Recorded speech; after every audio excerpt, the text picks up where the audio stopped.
What's up, everybody? Midjourney Fast Hours podcast, episode 65. Rory Flynn, Drew Brucker. We're back 2 weeks in a row, man. We are crushing the attendance, baby. Wow. We are, I know it's been a weird winter and, holiday season for us. There's a lot of stuff going on projects-wise that just somehow destroy Fridays, which is when we normally record.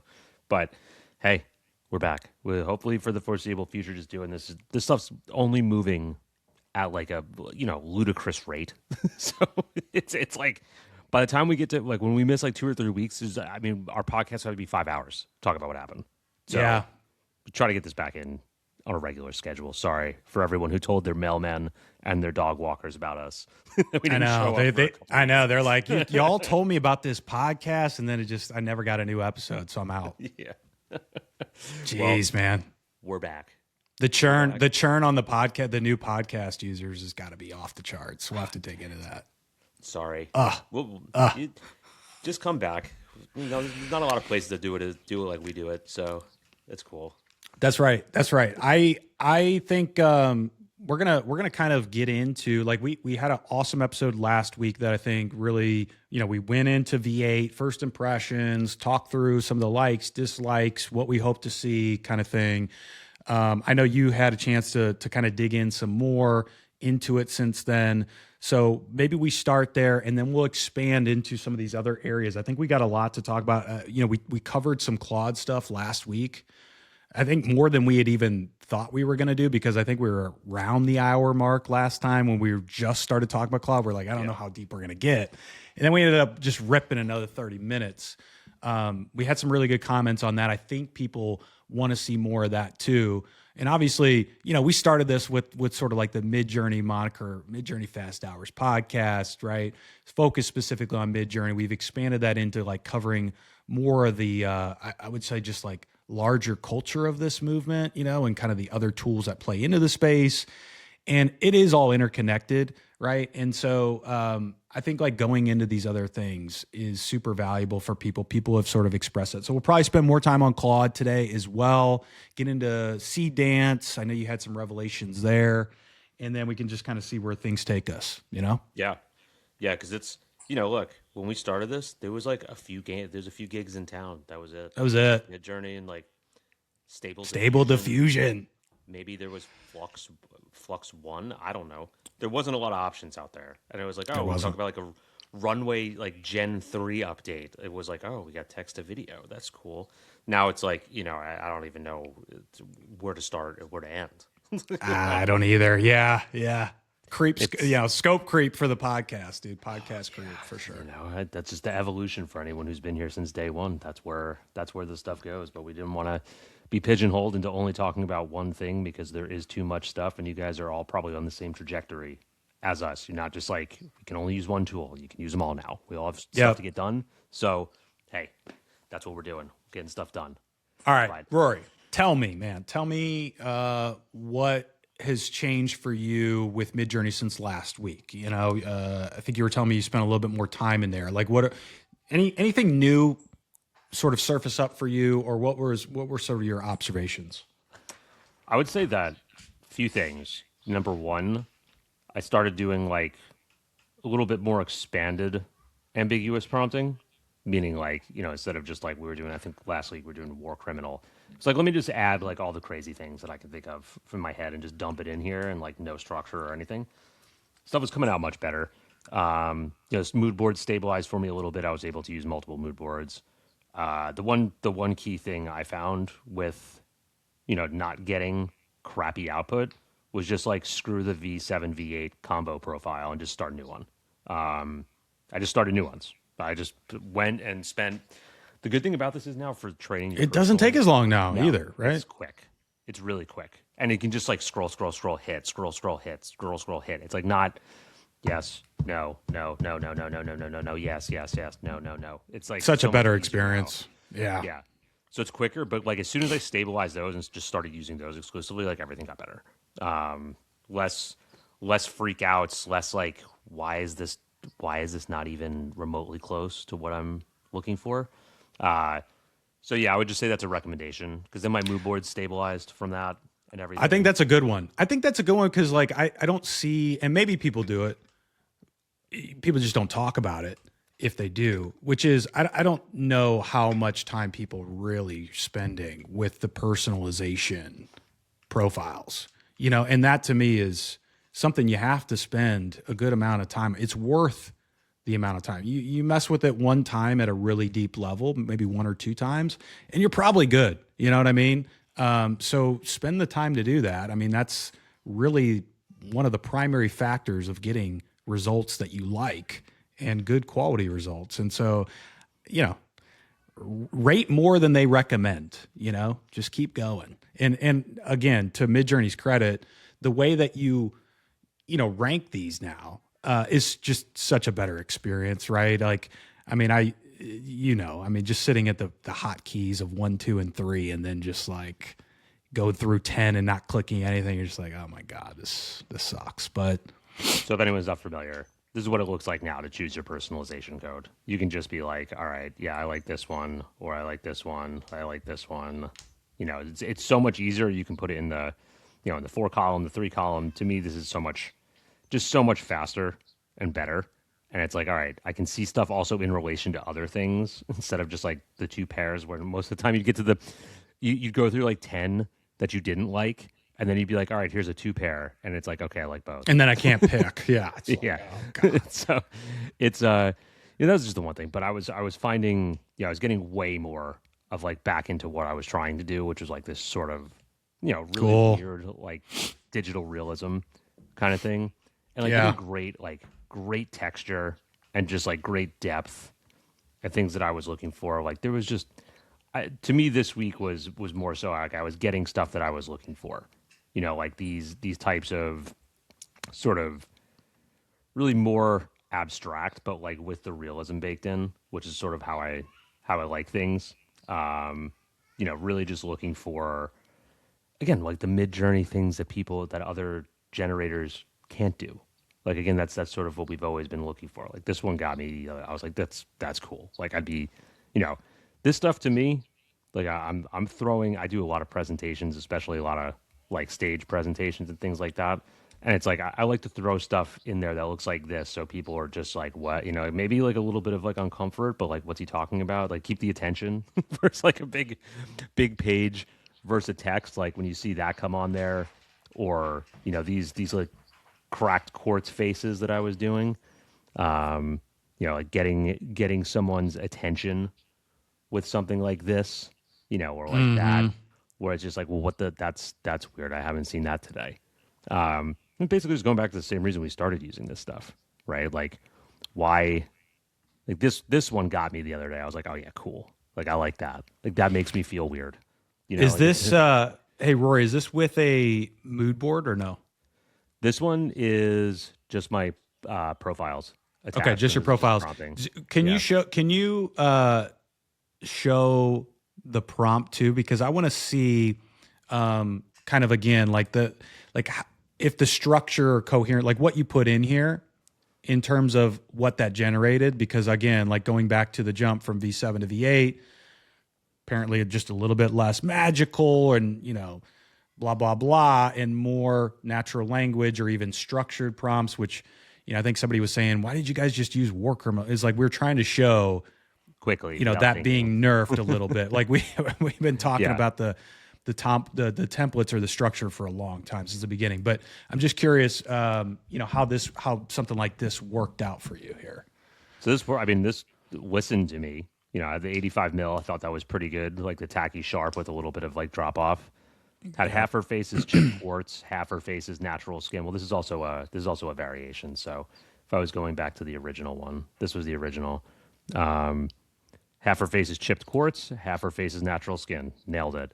Like skin has been torn off to reveal broken amethyst crystal interior.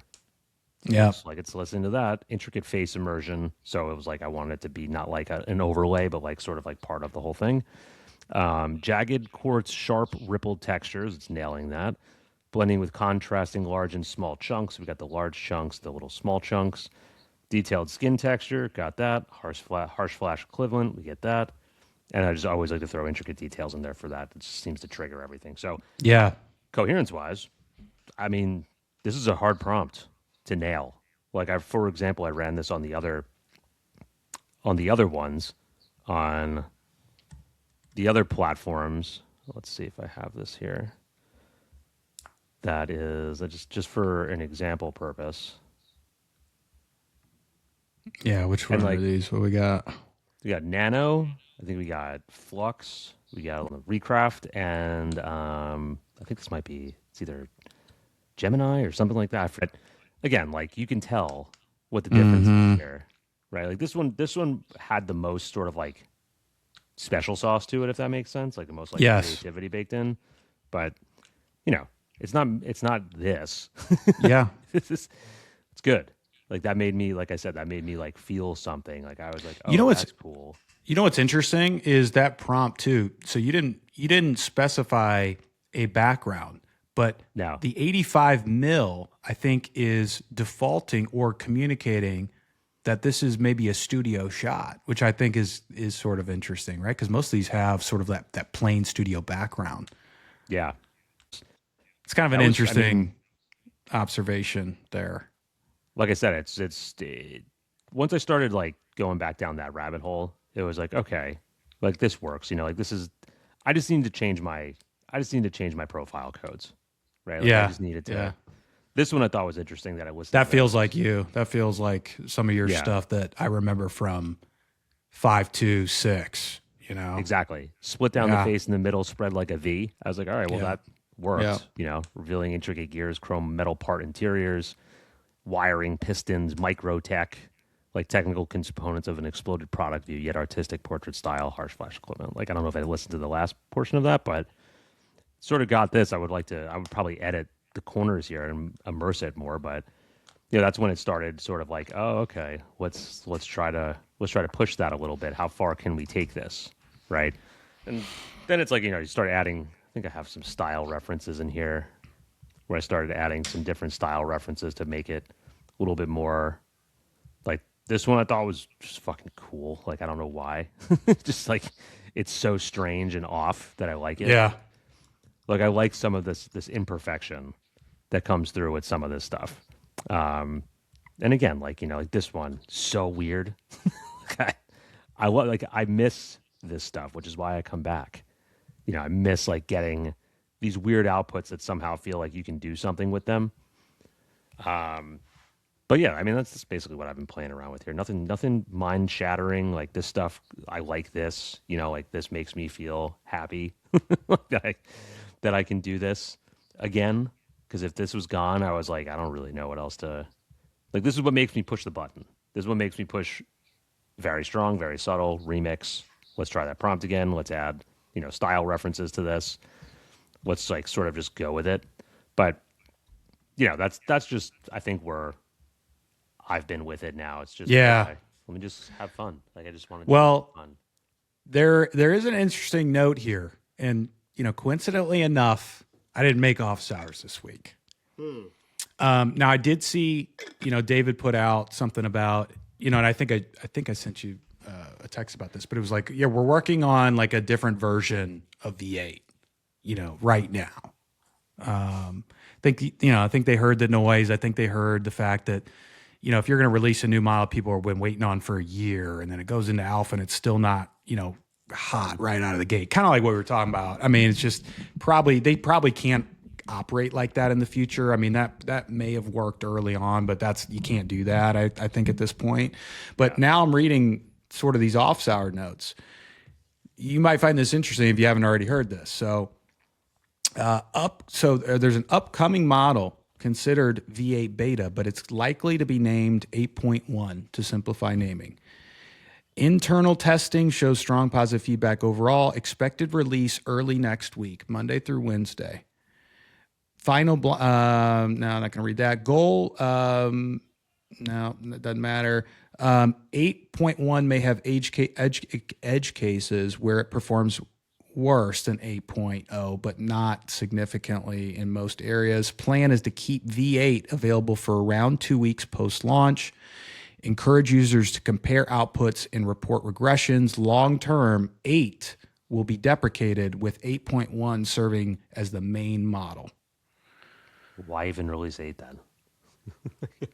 I don't know. So that's where we're at. I mean, it sounds like, the real V8 that we were sort of expecting is the 8.1, which we don't have yet. So take that for what it's worth. Maybe you're going to think, hey, I've probably been wasting time on this, blah, blah, blah.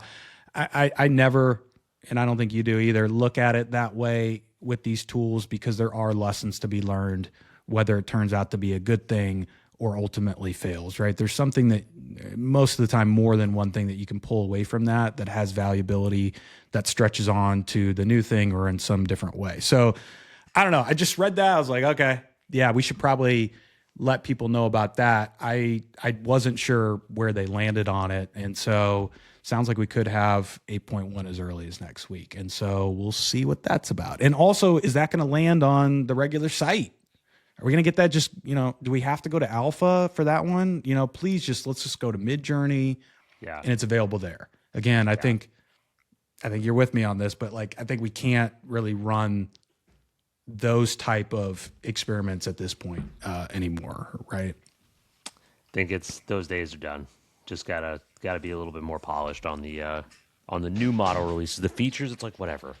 Just the new models. If you're gonna have a bunch of people that have been loyal and paying for a long time, they're gonna have opinions like we did, where it's like, this isn't what we expected. And also, babe, wake me up when the edit model comes. That's to me is when we're going to really, test this and see if people start to get back in the tool for more than just generating these first images. Because right now it's really just that. I think a lot of people are trying to generate whatever seed core image they have, then they're taking it over somewhere else. Midjourney needs to pull back on that rope and bring people back into the platform.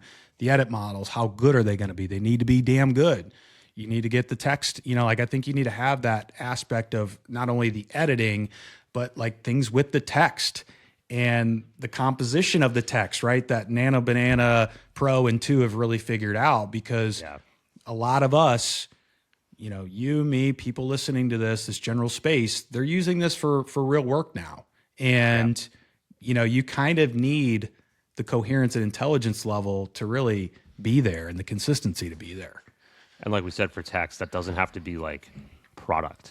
It doesn't have to be just product. Even if Midjourney, they're saying, I don't want to be a advertising company. Okay, yeah, I'm trying to do anything else. I can't have a street sign say Flibber Gibbet. I need the street sign to say something, or a sign on a, or the car logo, or someone's clothes. It doesn't have to be whatever Nano's doing, because that's a graphic design platform. Everything you want it to be, it is. But even if I'm just doing stuff for storytelling purposes, there's little features that text helps in, that street signs, car logos, T-shirts, just things in the background, posters on the wall, whatever, something. Just don't. Yeah. Don't. It just can't be gibberish anymore.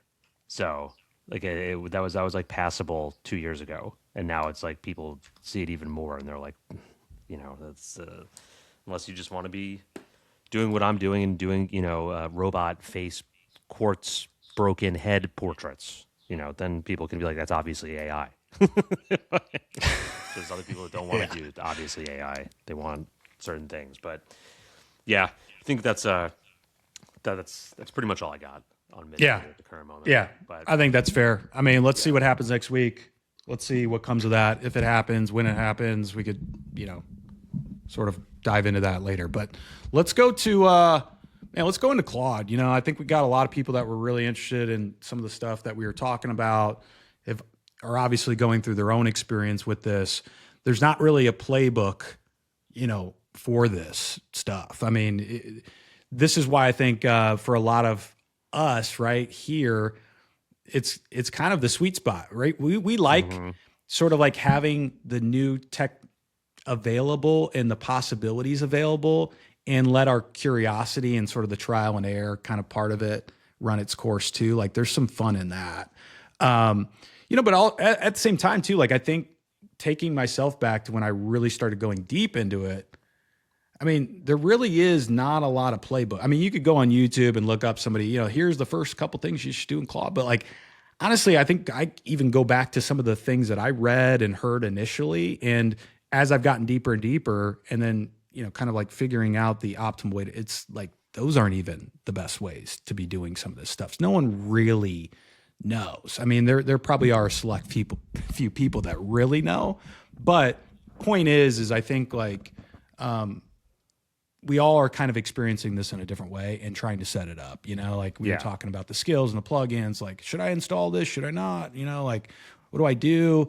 So maybe we can kind of continue to go down that path, showcase some of the things that we're doing in real time, and maybe even, give some tips or experiences that we've had as well. Yeah, I think just like starting with whatever you're doing, if you do it more than once and it's the same process, it should be a skill.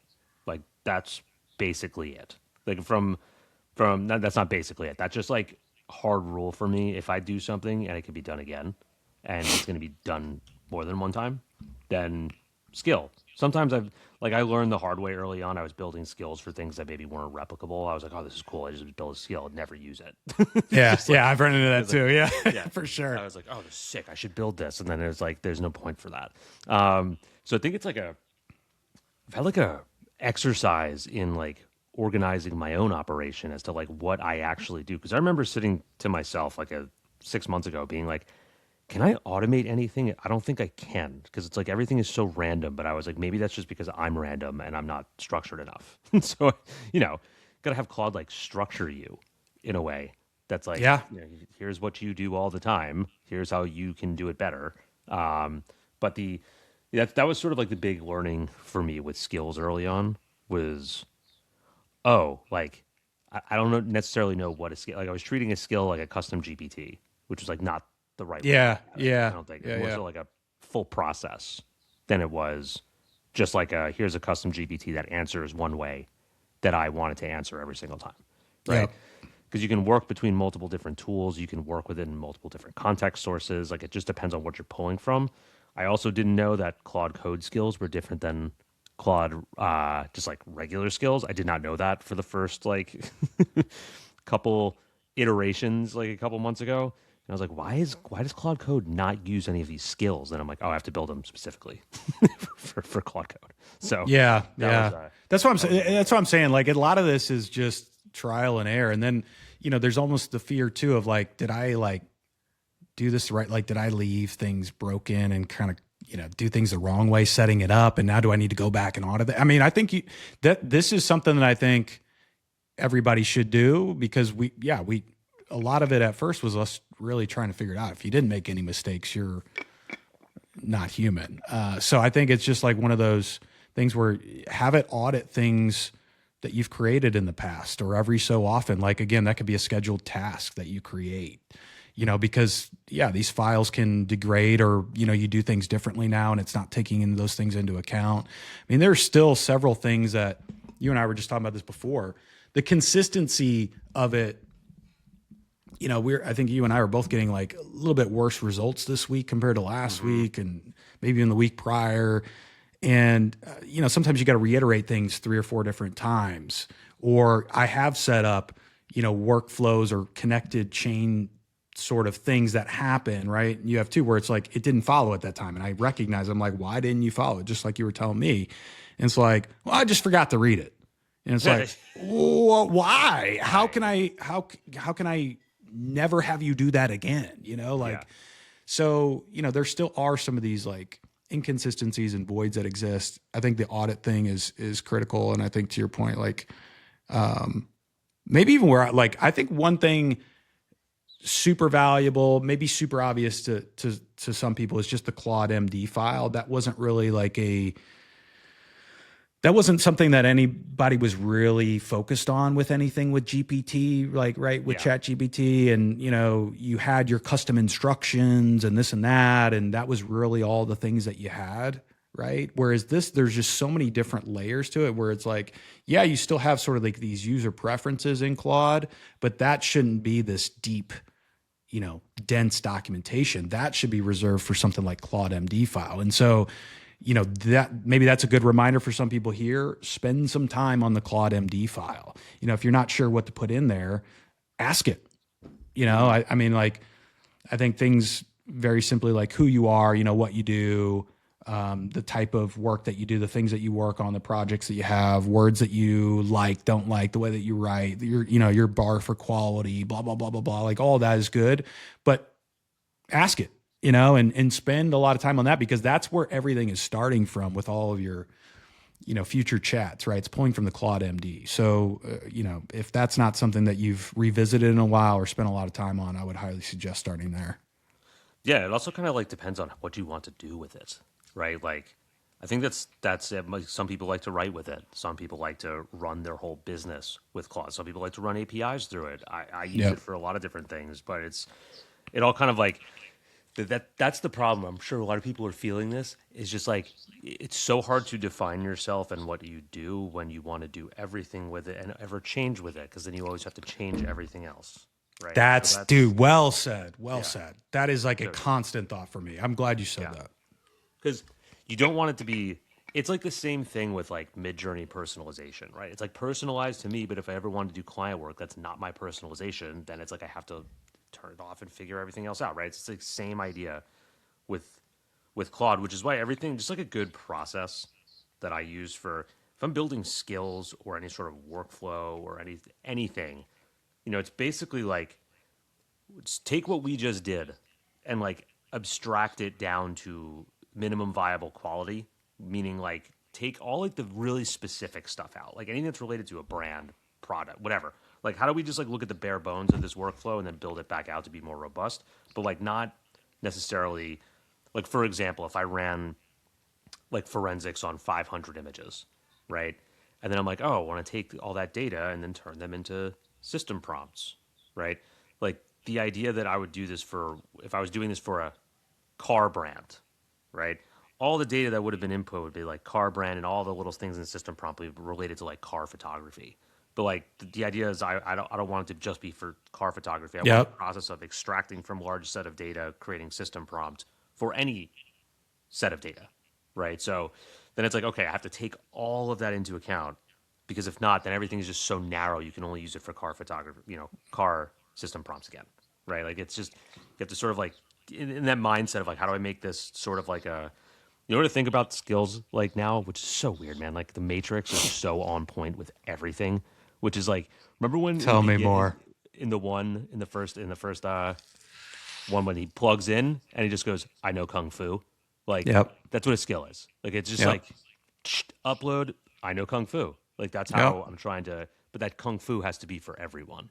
Like it can't just be for me specifically. Because if you're Yeah. only doing it for you, then like think about that as like an individual project. I know. That's where It's it's not just like transferable. it can get, not overwhelming isn't the right word, but it's like hard to grasp, and it becomes a little bit like, what's the right word?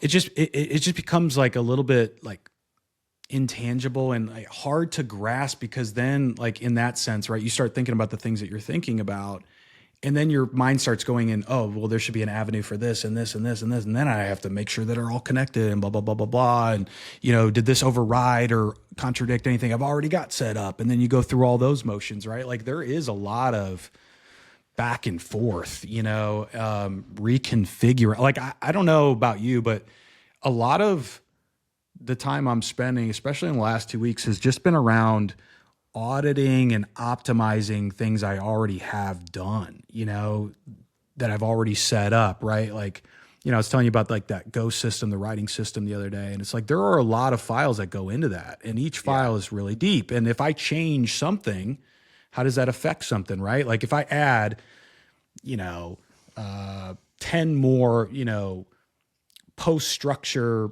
architecture types that I like, and I add that to a file, and now I've got a different number, right? Like how does that impact, so there's just a lot of things that change, and, Yeah. and so spending time there has been valuable too. Cause I'm just like, okay, well, what worked for me 2 weeks ago and it was really good, now with the things that I've added is maybe not so good. And so I need to be aware of that, number one, and then two, I have to fix it. Yeah. So I've been thinking about this a lot, and it's like, how do I get rid of that sort of like have to go fix everything sort of situation? So I've been building differently. Like I think about it as if like you're gonna do like you as a person are going to do something, or you get a project. It's like maybe you get maybe you get a project that's like off your normal track, right? Like Yeah. instead of it, like let's just say someone asks you to do video instead of photography, Yeah. right? Like when someone asks you to do video, you've never done video before, but you have a photography background, right? If you were trying to come up with how you as a person would go do that, you're going to go pull different things. Like you're going to pull like, oh, my photographer's knowledge, but then also like whatever films I like that little influence there, whatever like aesthetic I like from, other directors or things I've seen, that's going to be there. Like all these little like different pieces that influence you. Like maybe there was something, maybe it was like your job as a social media coordinator back like 8 years ago where you had to film things on your iPhone. Like all these little like requisite pieces that will go into you completing that job, right? Like so I look at Claude a lot of the times as the way people build this stuff is like you're an expert accountant. You do this and you do exactly the right thing all the freaking time, right? And it's like then Claude becomes your valedictorian out of high school, your straight A student in college, you're graduated with a master's in accounting, just went right into accounting, never did anything else. It's like that's all it knows.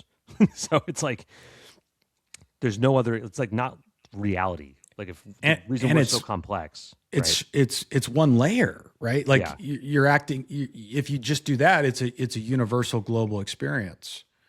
Versus maybe what you're kind of hinting at is like situationally, how does it act, Yeah. right? It might act as a valedictorian and this way in these circumstances, or when you're doing these formats, or you've got these types of relationships, right? Like compare that to like a social post versus an email or a Slack message, right? Like different tones, different casualness, different layer, of depth, right? Different objectives, maybe even to your point. So yeah, like even that, you can't have this global universal, just like our personalities, they're multidimensional, right? Like we've got different triggers and it's kind of the same way, right? Is what I think you're probably getting at. Yeah.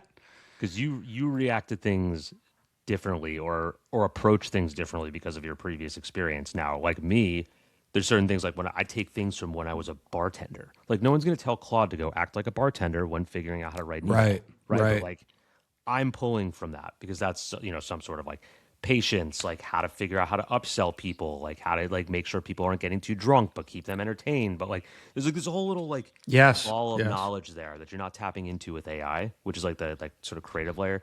All this to say is that like two things. Number one, if you're doing things that are very system and process oriented and it's like all data and like whatever, like yeah, you can be the valedictorian.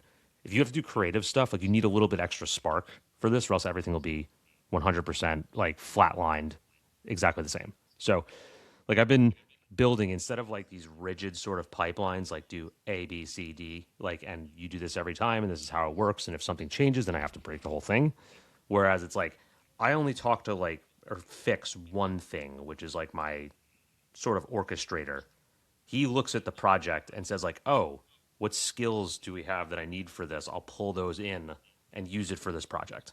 So it's like I just operate that consistently as to like how to think about things or like, oh, this project worked, this project didn't, blah blah blah. So it keeps like updating like the roster, the roster, like the general manager. It's like roster management, like how everything runs. And then like when something works really well, it's like okay, then we have our little call him like my little agent builder on the back end that just goes, okay, cool. That thing worked like 98%. Let's put that back in the knowledge base. So when something similar comes up, just use that exact process or those skills, right? So yes, redeployable based on like just the skills that you have, and not like here's my one vertical pipeline, here's my other vertical pipeline. Like, because here's an example. I have visuals. Because I did this in a presentation the other day. for sure. Like this is my problem with N8N. Like I don't have a problem with. I know people like to use it, but like it's so linear. Meaning like this gets triggered, then this goes to here, this goes to here, this goes to here. If something breaks here or you come in, I already have the Twitter analytics that I need. Like you have to go still run it again, right? Or like one of the APIs is off here. You're screwed, right? So it's more so like been thinking more so like, okay, brief comes in, we have our like product manager or production manager like reads the brief. If it says like, here's competitor photos, go build me this. Like it'll curate the team and then go execute and then basically deliver everything. If it's a different example, it'll just pull different skills, right? So it's a way to be redeployable and like less sort of like hard coded, if that makes sense. Because I think that's something that probably people are running into, where you're like, oh, I built these very intricate systems, but like they require so much maintenance all the time. I'm just trying to work on if it's just I can isolate it then too, like which skill didn't work. All right, let me update that one. Yeah. Like, and then I'm just working on the roster, right? So it's a lot less maintenance, if that makes sense. It's easy to deploy agents. It's easy to build pipelines. You just keep building like the skill sets. Again, things that you're going to do more than one time. Audit your own skills and plugins too, and give it, how often is this triggering and firing? How often have I used this? Like, is it triggering and firing when it should? Do I have to do anything special for it to trigger or fire? Like, have I given you enough context as to when this should trigger fire, right? Like all of that. You could even, again, going back to your point, once you've got to a certain point where you've got several of these skills and plugins, like how often am I using these? I like to sort of like rate them against each other too. Like I love the idea of just like on a scale of 0.0 to 10.0, right? I want you to completely, carefully and thoroughly read through each of my skill files or whatever skill file, and then based on how I use these things, the quality of this file, the optimization of this file, the consistency, blah, blah, blah. I want to bring it to a 10, but give me its current rating, right? And you're initially going to find skills that are just shit. There are a lot of skills out. You may think all these skills out there are good that are on GitHub. They're not. They're not.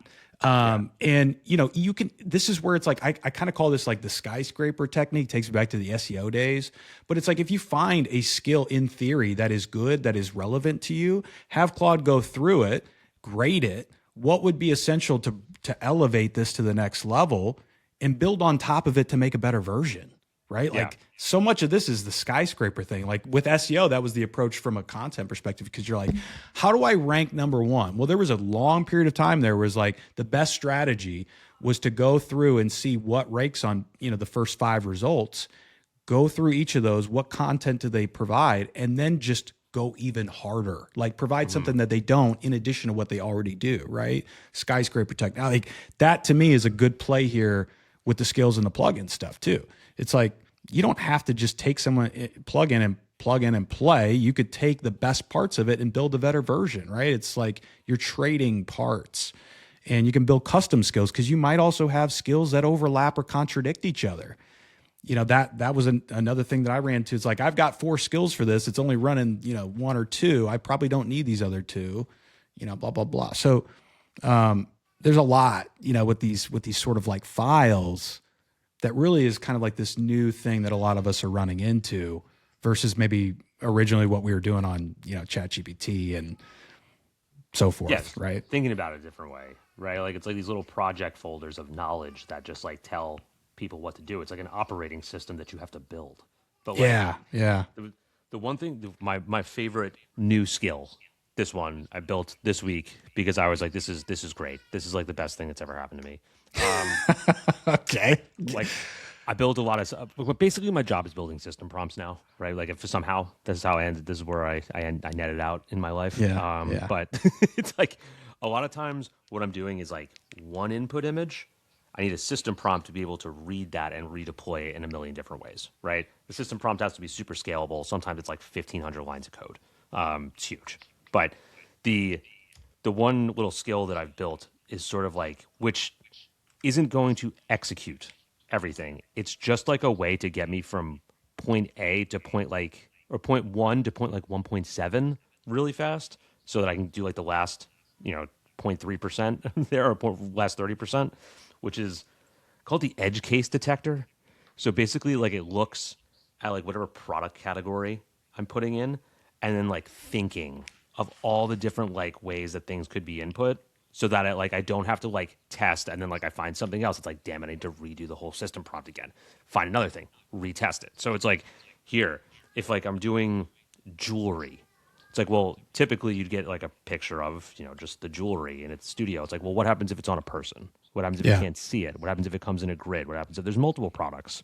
What happens if there's multiple products in a grid and then a person stacked on the bottom. What happens if that? So like it sort of lays out all the variables for me from the beginning, and we can work through what to do with them, and then I can go build it. Which is just like I've never done that before. It's normally the other way. I find a bump in the road, fix it, keep going, like keep testing. But it's like let's look at all the possible things that are going to happen first, and then screw it. So now that's like I take that skill, right, which is like edge case detector, and then just like redeploy it on other things. Like, oh, what else am I not looking for? Like these are the other things, like the road. But it's basically like a built-in prediction, like road bump prediction. Yeah. Even if it's not right all the time, it still catches like 70-ish to 80-ish%. So again, it's just like thinking about little, like even the micro things that you do, right? Like even the micro processes. Like yes, I build system prompts, but the testing portion is the biggest side for me. How do I trim that down? Whereas it's like problem identification is almost as hard as building a solution. Yeah, problem identification. It's actually harder now. I think if we go back maybe like 15 podcasts, there was a whole section on like predictions, and we were saying like, you like the best thing you can do is just keep like asking the person who has the right questions right now is the person that's going to win, because the answers most likely can be solved. You just have to ask the right questions and find the right things. But again, for people who are looking for ways to keep optimizing on this stuff, that little edge case detector, that one is my favorite. It's just like it's awesome. So much revision time, so much recoding, rewriting, like because after a certain amount of time on a session, you've revised something 200 times. It's like, Claude, why are you being dumb? Well, we've just gone through. I've read this line of code like 1 million times and edited it 200 times. Right? Yeah, so yeah. It's definitely something to consider there.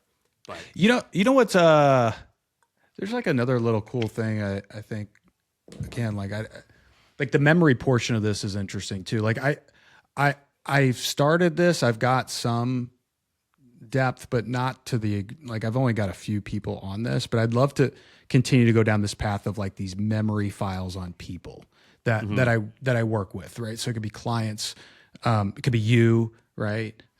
People that I interact with regularly, and then Claude knows exactly, right, in what context I know you, how you, like the things that we do together, right? Your position, how you like to be communicated with, right, et cetera. Any active projects we got going on, et cetera, right? And like this is where like connecting things to your Slack or your email or also help, right? But like I think that's a really nice shortcut too, because like in some situations, like I've got a client sort of memory profile on a person, I can just say, hey, I'm going to write an email to so-and-so about this, right? And it already knows about the project and it already knows about the person, right? And so again, it skips a lot of the context or kind of having to go back and forth every time of like how I might write that email or the things that I should include or the tone in which I write the email, right?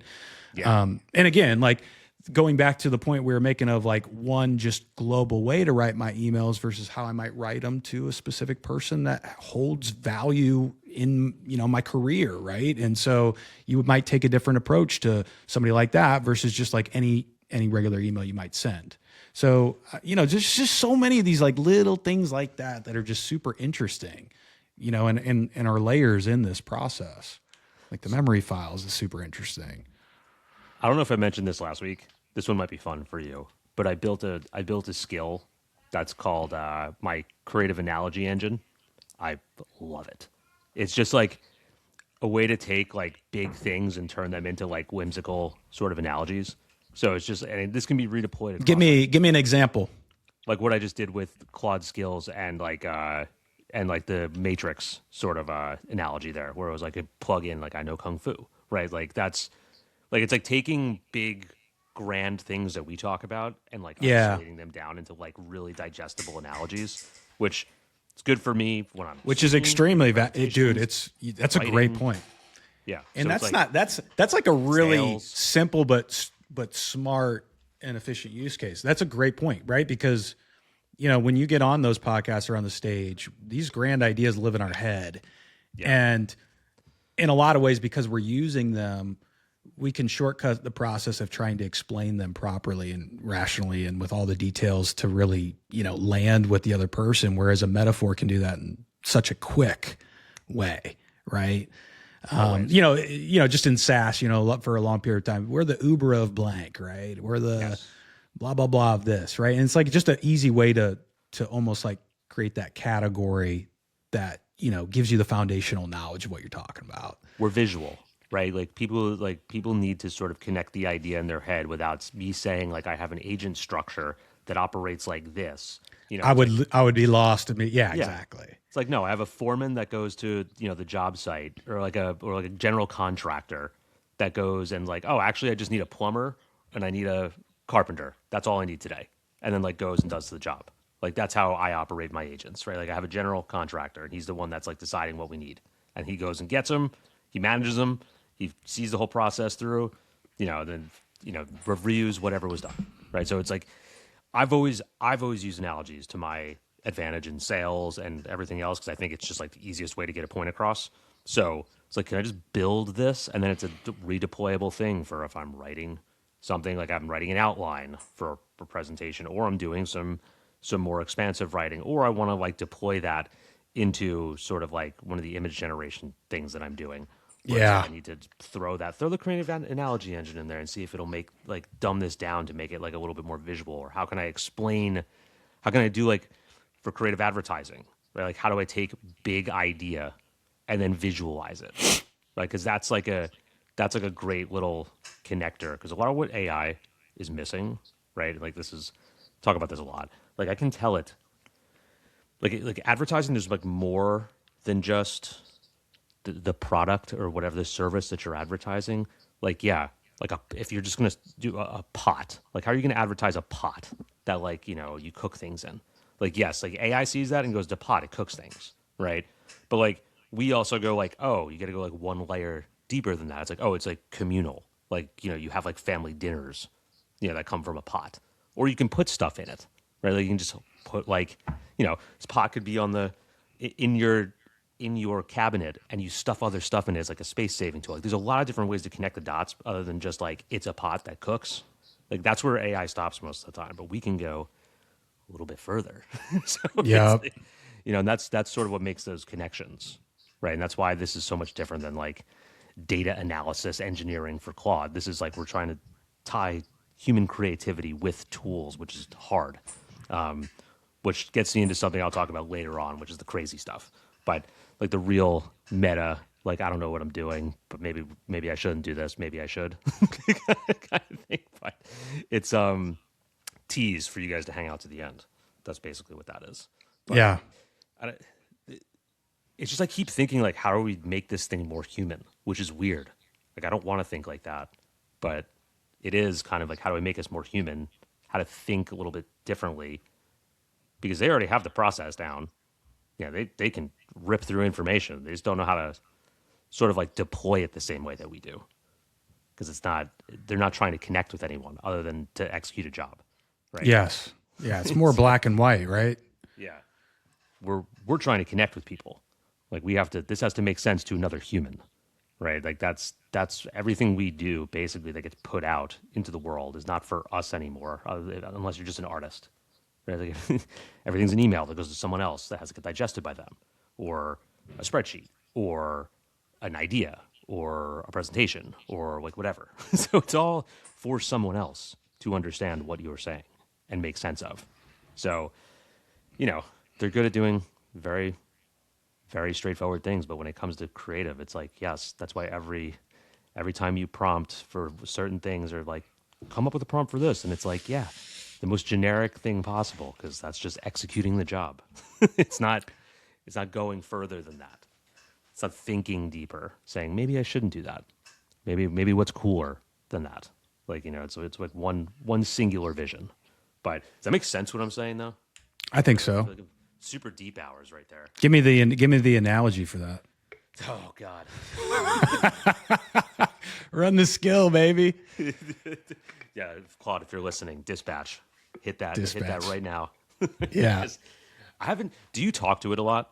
Like I haven't done that enough. Like you mean just like the audio version? Yeah. Yeah, I mean, yes, I do. I mean, I would say not as much as I was doing on GPT because I feel like the GPT talking instance was better. Hmm. It would run longer. This one I think kind of cuts off after a while.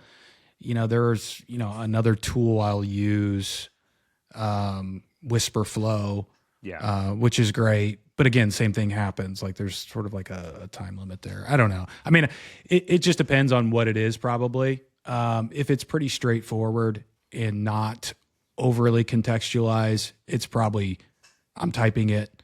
If it's something that just requires a little bit more energy, probably just go voice. Yeah. It's like I've talked to it when I'm not doing anything like when I'm not doing anything of value. Like when I'm just like spitting ideas.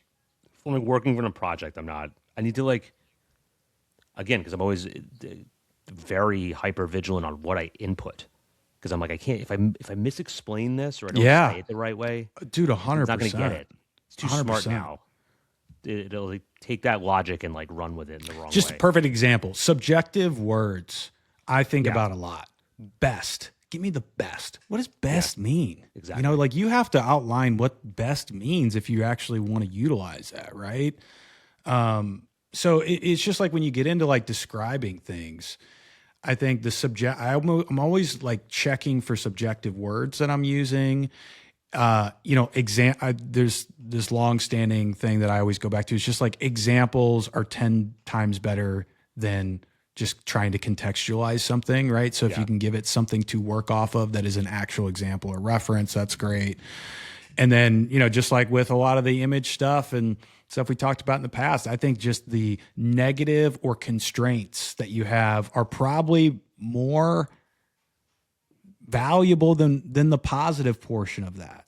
Like so you could ask for all this, but at the end of the day, like what are the things it's trying to constrain within? Do you need this post to be under a certain amount of words, right? Like what are the constraints it has? What can't it do? Right? What don't you want it to do? I just think again, like spending time on those things are always important. And this is again like why I think all of this conversation, like really figuring out the way that you work like that you almost want to put all of those global things into that Claude MD, right? What are the yeah, things that you want it to know every single time to save you the legwork, right? And so if even the subjective thing, right, where it's like I want to be very careful with subjective language, right? If I ever say this and don't define this, right, like I haven't done that, but I'm just saying like that would be maybe a practical example of that. Like you would probably want to just go ahead and put that in, and then maybe you're not, so anxiety ridden like we probably are with every word yeah. we're typing in. We're just like, oh shit,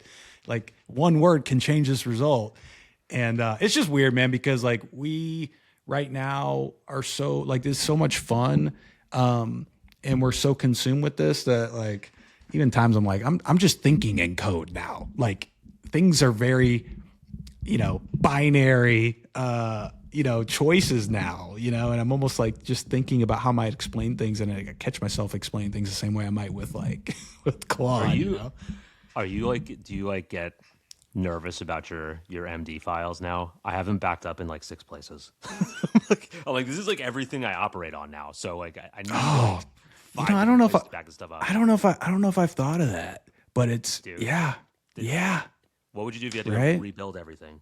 right. Think about that. So Okay, so that's you may have just altered my afternoon, it's because relatively easy.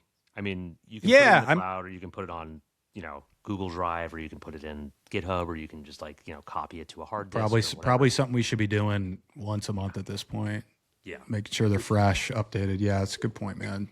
It's like my IP. Like this is another like little trick here. Not little trick. I'm sure everyone knows this. I'm just new to it. Like I just put things in my own private repo in GitHub. Like I don't even know what a repo is. It's just like a way to I don't store either. code, right? But like I just know that I'm if not I even put gonna it there, pretend. Yeah, yeah, you could do the private thing. Yeah, that's a good point. You could do it the there. cool thing is that everything is redeployable on Codex. So like I can give this to when Claude is being weird, like it was the last 2 days. It's like, oh, it's eating up all of my usage and like not listening to the skill files, and I have stuff that's due and it's like taking forever, I'm just like, I'm popping right into Codex. Codex like does the plugin. I know Kung Fu, and then it's like, let's go, and it just does the same exact thing, and it moves really fast. So, like that to me is like a way again. Like, how do I just basically like transfer my consciousness? It doesn't matter. Like, what happens if Claude, got like taken out? Like one of their data centers got taken out during one of these like situations, right? Then it's like, well, like, what am I going to do today? It's like one of those things like when the internet goes down and we're all like, what's our job? This is it. So that's like, really, because this is, I might as well show this now that we're on this page. Show it. Like I organize this stuff pretty simple on here. Like I have my Claude MD with all my skills in it. I have the folders with all the skills in it, but I have my Claude MD. I have my Orchestrator, which is like basically my like guy that knows where to go and find stuff. He looks in the roster, and then there's like the architecture, which basically is the operations, like how everything functions or could function together or has like tiebacks together. The agents that have been built before, and then basically the playbooks. This is anytime I run something, just downloads an MD file of like the review, which can then also go to the agents, which is like, oh, okay, this is good, go build this, or this is not good, don't go build this. But this is just like the main layer that I operate from. And, then it goes to, if I was going back to some of the other skills that I have in here, it's my skills database that I just keep in here. And it's like all the different like little pieces that I've built, like for this one, like basically one thing that I do, for my jobs. Cause it's cool, right? Like once you get to that certain point of like, oh, I've just built a bunch of skills. It's like, I want to be able to use them, but use them like appropriately. You don't want to just like you were saying, like don't over index on skills and then like they sort of like screw it up, right? So like this is now how like I function, right? Like it's basically all these little skills, but there's a process to it. It's like I call this one I like a lot. This was one I built. Is just like basically I get briefs from different people and different projects from different people, and they're all nothing Two, structured. 3 Yeah, pages that you're supposed to read and digest 100%. Yes. but nothing structured either. It's not like this is how we do this. It's like basically it takes noisy data and turns it into structured data for Oh, nice. Okay. whatever's incoming, right? It's just like, yeah, we want to change this. We don't want to do this. We might want to change this. I don't know about this timing. It's like when you get one of those, it's like, Yep. all right, take that, pass it off so that it can be like structured so the rest of the people know what we're doing. The rest of the agents know what we're doing. This one also great. If stuff comes in messy, like naming conventions are wrong, like no easy way to catalog and rip through stuff, like it preps that before it basically sends it. So it's like it preps the info for the rest of it, so it doesn't have to be going through and like I said, I think last episode where I'm like, don't give it the don't try to give Claude the the Charlie Day conspiracy board. don't give it this. Yeah. It's too much for it to handle. Like it spends more time decoding this than actually like reading the stuff there. Because then it just it can operate and function at a much higher level where then the orchestrator goes. We have our specialists, which are the skills. We have our output that'll package everything up the way it should be. I review stuff. Like I can have it send directly to the clients. I can have my playbooks sort of written and then sent to the cross line or the our agent that goes and builds other agents. So it's cool, but like it's all because of sort of like this roster building approach where it's like I just build a roster and then depending on whatever project comes in, it just deploys different things and then goes for review, right? But it comes down to like that data prep stage, I would say, which I don't think a lot of people are focusing on enough. It's just like you got to make stuff ingestible.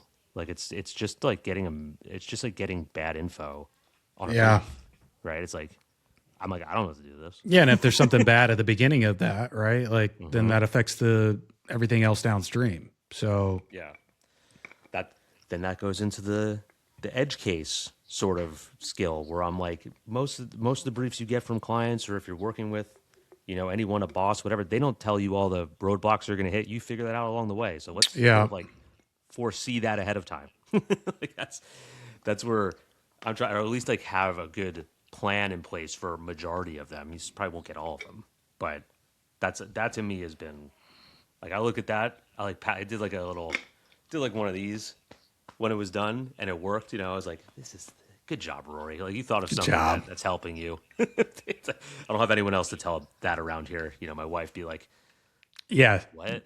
I'm sure it means a whole lot to her. Yeah, nerd. Like, Yeah, detector. I think that's right though. Like this has gone from like there's still value in a good single prompt, but it's the connection of connected files, I would say. Like that almost is a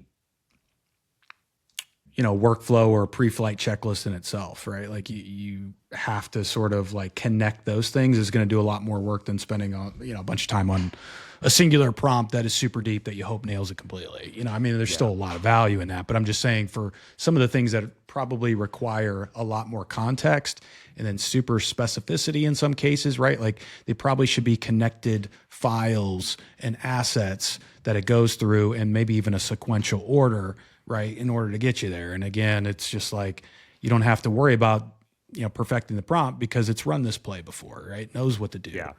And so creating those 5-6 files or whatever it is to get you the result is great, because it's front loaded work that is going to help you out.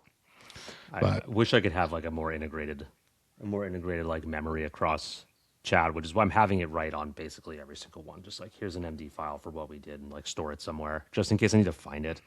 Because I know it does it locally, but like I still want like a copy of it just to have like specific context. Because sometimes like Claude, I think it was co-work a couple months ago, just crapped out on me. Just wouldn't work. I had to like factory reset it, and I lost all the conversations. And it was, I don't know what happened, but it was like virtual machine timeout, and I'm like, what does that even mean? I had to do restart, like fix code on my computer or something was going on. But there's some new problem every day with it too, though, because it gets you in that mode where it's like, oh, you could do more. Right. Don't ask me to do more, dude. Yeah, exactly. Because I will. Yeah. And now the problem is, right, we used to operate out of several tabs in the browser. Now we're operating out of several tabs in coworker code, at any given time. You're waiting for one to finish. You start another one. Here we go. Bouncing around from 3 to 4, concurrent sort of sessions at a given time, man. Were you a structured folder guy to begin with? Like, what do you mean? Very clean, like organizationally, like on your desktop and your download. I've never been. Yeah, me no, either. And now I'm like naming conventions. I got like, I'm like, this is so much easier for me to keep up with now that someone else has like started it for me. Yeah. Versus me trying to figure out a system for myself. Yes. Yeah. Yeah. Which it's like after day one of having your computer, you're already effed, and you never want to do it again. So okay. One last thing. I was just going to say that, I did kind of touch on this before, but maybe this is also a thing with, you see a lot of the creators hyping up other skills or plugins or this and that, right? Like just going back to that for a quick second, because this is a real problem. I get enamored with, oh, is this something I should be using, right? Before you go and download it and install it, right? I hope everybody's doing this, but I'm just saying like, something could sound really good. Some of it is a little bit mystifying whether it's relevant to me or not. So like anything like I'll save that is maybe pointing to something, right, which has the GitHub link and all this stuff, I just feed that to Claude, right? Is this relevant for me? How good is this tool, right? But like asking it those specific questions of like carefully read through each document in here, compare it to the way that I'm currently using you, right? Is this something that would be of value to me? If it is, like, do I already have something for this? Does it contradict or overlap, right? Like blah, blah, blah, blah, blah. Suss out anything before you add it, I think at this point is the main takeaway, because it is kind of fun to collect these things. You see something new and shiny and you're like, yeah, I want to do that, or that sounds cool, or it's got 50,000 stars on GitHub, must be great. Yeah. Maybe it's not even relevant. I did 4 of those yesterday, 0 for 4, whether or not Claude thought I should even mess with it. It's just like, nah, skip it. So I really don't have I don't have many skills in Claude. They're all housed in folders. so I can use them when I want to most of the time. I mean, like the other stuff, like the agent stuff and like what I'm doing there, that gets deployed automatically based on, you know, what work tree I'm working off of my GitHub. But like those types of things, I'm just like, I'll stash those for later. Maybe there comes a time when I need it, but it's just downloaded on my, you know, instead of like installing it and then being like, oh, it's like conflicting with the other skills. It's like, you know, you don't need to have it running. You can just like, you know, hoard them. Yeah. You can hoard them for another time. Yeah. 'Cause who knows? I mean, also a lot of this stuff is going to be outdated. You know, It's going to be outdated. That's what I'm saying. Like even if you download them and don't use them though, it's like there'll probably be a better version of it in yeah, 2 months or a month. it's like the standard stuff you see. Like I saw one guy that was like he put out this whole entire agency. It was like here's the GitHub, here's like your whole agency. Imagine how much time you spent on that, right? And I'm sure, you know, best case scenario, you make a lot of money off that. But yeah, it's either not specific enough for people to have ultimate value, or or it's going to be outdated soon, right? Like there's just going to be a better way to do these things. Just like, you know, any of the space. 6 months from now, it's probably a better way to do it. You know, Because I like the structure. Like when I see something that looks like it's structured well, like that's what I'm looking for versus like what the content is. Like if the structure and like the thought pattern, like how it connects the dots and how it sort of orchestrates everything, like that's like where the gold is. Because then it's just fine tuning. Then it's like, okay, like I don't have to rethink the entire structure. Which is interesting. I saw the other day that I don't know how true it is. Again, I take this stuff with a grain of salt. This stuff that I see on X that was saying that like luckily I'm not tooting my own horn. This was just like probably maybe it resonated with me because of bias, but it was like when tested against each other, like hard linear workflows versus like letting AI decide which way it wants to go with something versus like you do this or you have the freedom, like it ends up being like 14% better if like it has the freedom versus just like these hard coded workflows, which I was like, huh. Again, I don't know how true that is, but it makes sense to me. it makes sense to me. Operate. Because think about it, we may still know things that we want, but we're unable to express them either because we forget or we don't know how to communicate it correctly. Versus like, and it's a concrete thing that we're given it. Versus something, an entity like this that has that quote unquote freedom to find the optimized way that speaks for however you might use it, right? Like sometimes we don't know what's best for us. Exactly.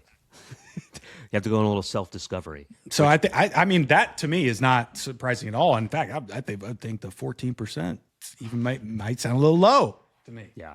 So that leads me into the meta thing, I guess, which is like sort of not meta the company, meta me, which I've been building, which is like I've deployed it in a few different ways. It's like a skill that sort of distills all of my life experience and creativity into like a operating system, if that makes sense.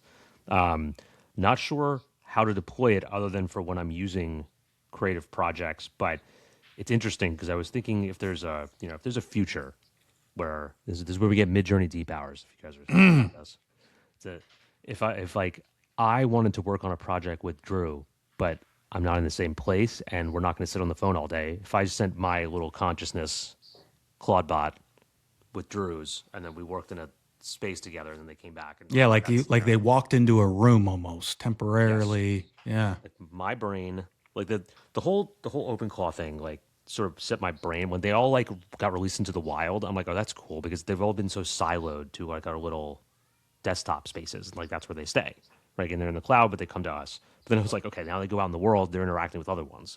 I'm like, that's cool. I would like to have my, like, the full power of up here, not just like my MD files, like going out into the world.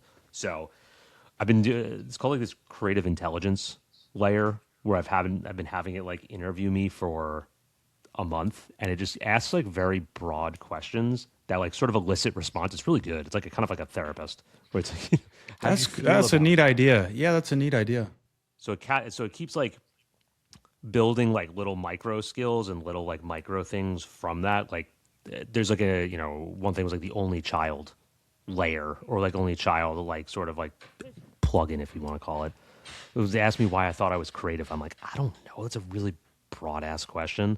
And I was like, maybe because I was an only child and like I just like when I was playing, I just had to like make stuff up. And like that's, maybe it was like, that's like a very introspective thing to say. Do you think it relates to this? I was like, yeah, dude, thanks for like, hyping me up and gaslighting me. But then it like wrote a whole like operating system based on that thought process. And I Yeah. was like, Yeah. cool. And then, it was asking me about like the first time I felt like amped about something. And I was like, God, I don't know. Like maybe when I got my car for the first time, because I wanted it for so long. Like I wanted my license. Like the only thing I ever really wanted as a kid. I just want to drive and get out. Like just be free. Right.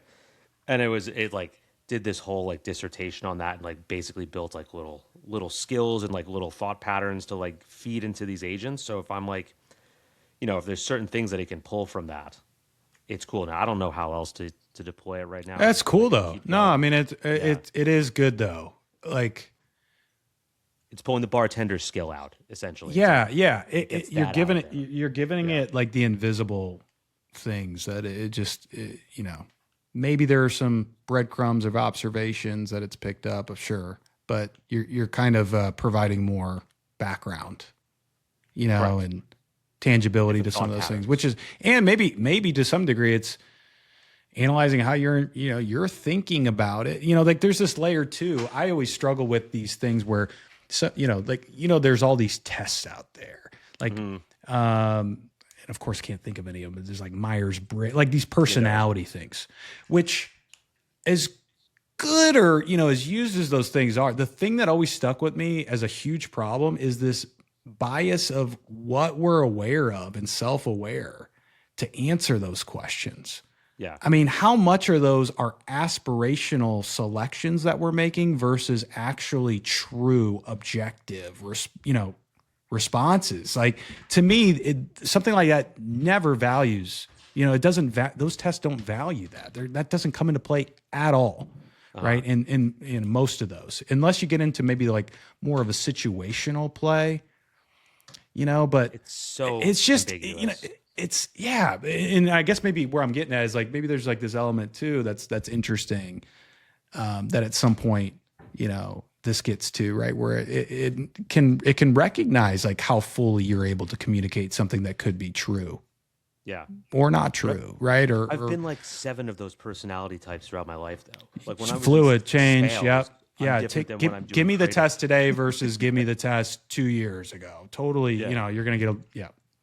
Highly like sales, I'm like way more aggressive and like way more like highly logical and like organized or whatever. Then when I get to creative, it's like the opposite. It's like I have to be like insular and sort of like in my head and like not out. So it's like I could be both. It could be today or tomorrow. I could be totally different. I think things are reactive things. So I don't know.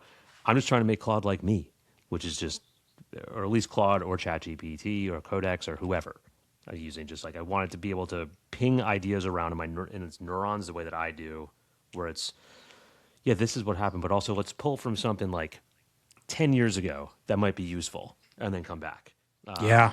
Some random skill that might be useful right now. It's like a, like a video game, right? Like you're adding XP points or you just like have things in your bag that you might not ever use, but when the time comes and you need that Look at, shovel, are you running the analogy skill right now? it's This see how guy, natural this this guy. to build it. It was like, oh, this is just I do this all the time. I just See, now need to you're have it. using it more though, just Yeah, natively, organically now. yeah. That probably came from one of these interviews where it was like, how are you with persuasion? And I'm like, probably pretty good. Like they used some tactics, like always analogies. It was like analogies, like da, da, da, da, da. I'm like, dude, I know you're hyping me because that's what you do as an AI, but like, let's build something with that. What can we build? It cut, dude. It's like probably the best therapy I've ever had too. I've never had therapy, but it was like I like am having fun doing this, like getting asked this stuff. It's like the best podcast interview of your life, kind of thing. It's like I talk mean about it. that to me, that's where this is just unbelievable. Like the customization of this quote unquote operating system, right? Like Yeah, we all have the same tool, but it's this blank canvas of how we, what we do with it and to make it ours, and in a lot of ways there is no right or wrong, in some ways. And so that's what's really fun about this right now. I mean, I like that creative intelligence layer. That's super interesting. It's a way to differentiate. I would say if everyone's Claude is going to be really good, and everyone's going to be operating on the same kinds of things and it's going to be producing the same kind of stuff, it's like what makes us different again? It's us. So like how I bake myself into a lot of the responses. Yeah. That's it. Even if it's different in a bad way, right? Like still different. I just trying to think of like a world where everything doesn't become homogenized. Right? Yeah. It's all the same. Like it's not this, it's that. This might be a game changer. Don't even get me started. Supercharge this. You know what I mean? It's like that. But you see it, and it's like that's just one. I was gonna go there, but I didn't want to add like another 15 minutes to this combo because we can cut it off. that's kind of what I'm doing with the writing system. Mm-hmm. Like to your point, you need the customizable pieces because if you're just, you could say all day, change the tone or this and that, but it's still going to use LLM writing patterns, still going to use things that feel like everyone else and feel like nobody at the same time, right? It's just like, in order to break that, it really needs to understand your writing style, your examples, your tics, your slang, the words you use versus you don't use, right? Like all that. And that's where I went down this whole rabbit hole with that because it was just like, as soon as I thought I was in a good spot, I just discovered like there's more and more context I can provide to elevate the consistency here. And, I realized that this is a big problem for a reason. It's because it's just like it requires this really just in-depth cleanse of like how it would put these things together. And yeah, it's fascinating, right? Because, the more you lean into the customization is kind of like the unlock to getting the real value out of this. Yeah. Because then it's operating with specifics, constraints to you, which is ultimately the point that matters the most. Well said. I think maybe we just cut it there at that. Yeah, Edit that one. I'm good. I mean, we didn't get to see dance, but I think we can revisit that next week when we get into maybe this other model. Midjourney is going to drop. We'll see, and then kind of go from there. But hopefully, this was super valuable for you guys. We tried to like go in depth a little bit more on kind of like our thought process behind it. What did you think? I mean, I think we kind of like really, hopefully, gave some people at least a few things to think about or check to see if they're kind of thinking about the same way. We're not perfect either, so maybe there's something that we didn't talk about, or you noticed that we're not doing right. Dude, point that out. I mean, we're all learning together. So, comment section. The comment section is the reason we have this episode, and we probably will improve upon the Claude episode as we move along. This was just like, how do we get stuff out? Because I think the way that I'm thinking about it now is everything is like in relation to Claude. So it's like, all right, that's cool. I just heard that. How do I do that? Like, how do I like engineer something for that? Or agnostically out like the technology itself of like that customizability operating system that now can be carried over to virtually everything that you're doing digitally, right? Like, like there was one last example. Cut it off. Someone said this out loud the other day. They were like, I heard this great stat, and it was like, William Shatner, the late, William Shatner. I think he was 95. Is he still around? So I think he's dead. Don't quote me on that. But the Can't stat remember. was, it was like William Shatner was born. It was like, I think William Shatner was born when Babe Ruth had 147 home runs or something like that. It was like I forget how many home runs Babe Ruth had, but it was like he was born like just like it tied that like instead of saying he's born in like 1927, right? When you say like, oh, Babe Ruth had 100 and 100 home runs at that point or something. Yeah. Like, okay. So much more interesting. So I was like, how do I build that into a skill? Like a cool. Like, I love that. Yeah. Right. Yeah. It's like a very witty way of saying something or like tying an idea together to make it like a really quick connection. I like that you kind of, you've got a couple like anchoring thing, like that's an anchoring theme beyond that's sort of like connected across a lot of the things that you brought up today. Yeah. Is digging deeper into your personal persona and pulling those things out. And then like this communication layer on top of that, which super interesting, man. By the way, he is still alive. He's 95. Okay. He was born in 1931. Now, here's a hard truth. Says he was married from 2001 to 2020, which means he got a divorce at the age of 89. What? What? What are we doing? Oh, that's ridiculous. Just write it out, baby. Just write it out. Let me see if they actually, hold on one second. How many home runs did Babe Ruth have when William Shatner was born? Let's see. Oh my God. Babe Ruth had crazy. hit on the birth of what? Oh, sorry. The stat was Babe Ruth hit 149 more home runs After he was Shatner born? That was the stat. So like that, like when you say something like that, it's like, well, that was a really That's long like time ago, you know? 15% of his homers. Yeah. Right? So it's like just a very creative way of framing something, and I'm like, that is really good. Like I want to add that. Like I know kung fu, like I want that to be at all times, right? So to figure out how to sort of like structure that, so it can make complex things or like random things more interesting. It's basically all that we do, right? It's kind of marketing in a nutshell. But Love it. dude, let's ask everyone if they're still here to like and subscribe. Damn it. And then also Do it. what else who else can we tell you to tell? Tell your kid's teacher, maybe That's a good one. maybe the sanitation department. Did we do nanny and babysitter? Do we do those? I think we did nanny and babysitter. Maybe your local coffee shop, I think we hit that. I think we hit that already. Did we? Damn it, waiter, bartender, what are the airplane attendants called? I don't even. Stewardess, flight attendant. Yeah. Yeah, them. Maybe a pilot if you see one. Oh, I like that. They got a lot of time on their hands when They do. That's a good. Hey, that is a good. Our TAM just expanded. Like, there we go. Oh, that's good. We got 65 episodes for you guys to binge. That's like a lot of hours. That's a couple transatlantic flights. You're good. We could say this for off air too, but I just want to bring this up. Like I was on a call with somebody the other day that somebody had introduced me to, and it was just like one of those, like, you guys should meet kind of thing. You guys are operating in the same space. First thing I brought up, we've been watching you and Rory's podcast for a long time, man. And, it's just like one of those things, you tell me all the time, and I was just like, we love to hear that because like we sometimes don't even understand, who or how many people listen to this stuff. And it's always fun when you just kind of hear that in the wild and you're just like, oh, that's awesome, man. It is cool because it feels like, it just feels like, again, it's like people tell me it feels like they're sitting in, on like a bar conversation most of the time where we're just ripping through stuff, and hopefully we're providing just ideas. Like I think that's like at a minimum, just like take this and do something with it. It's not going to 37 prompts to make you a great marketer. It's like, just take the ideas and go apply it. If you're listening for 30 episodes, 40 episodes now, you already know how to do this stuff. That's a great way to put it, dude. Yeah. Like, hopefully we're just providing you with the breadcrumb or the nugget that is the jumping off point for a new idea that you execute on, right?